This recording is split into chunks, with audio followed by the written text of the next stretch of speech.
मेरे गणनायक तुम आ जाओ, मैं तो कब से बाट निहारी रहूं। मेरे गणनायक तुम आ जाओ, मेरे गणनायक तुम आ जाओ, मैं तो कब से बाट निहार रहूं। मेरे गणनायक तुम आ जाओ।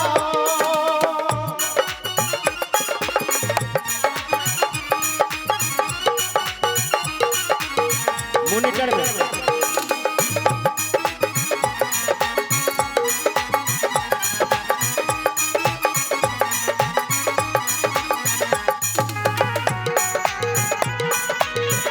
जय हो।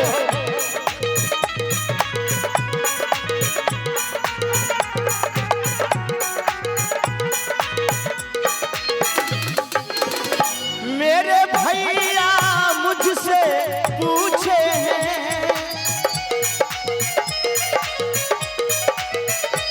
मेरे भैया मुझसे पूछे हैं, कब आओगे गजमुखी खोलो, कब आओगे गजमुखी खोलो। अब अष्ट विनायक आ जाओ, अब अष्ट विनायक आ जाओ, मैं तो कब से बाट निहार रहूं। मेरे गणनायक तुम आ जाओ।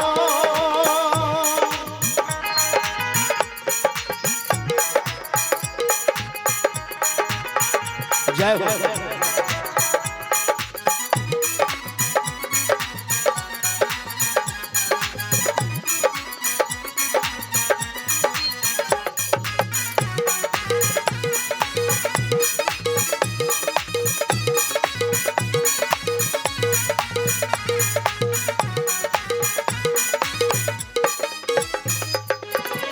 मन व्याकुल है तन डोले हैं, मन व्याकुल है तन डोले हैं, हर मेरी सांस अही बोले हैं, हर मेरी सांस अही बोले हैं।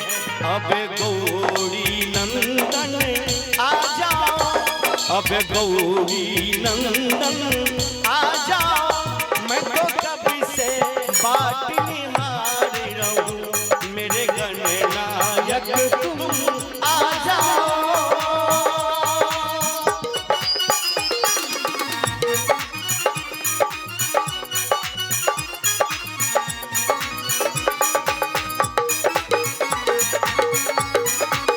जय हो।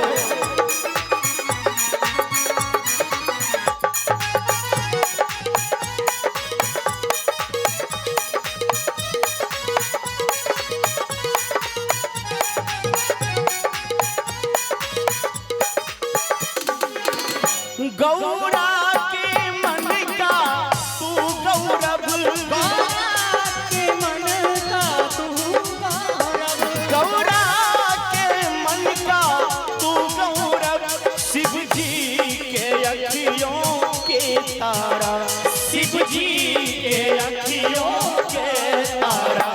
अब विधि विनाशक आ जाओ, अब विधि विनाशक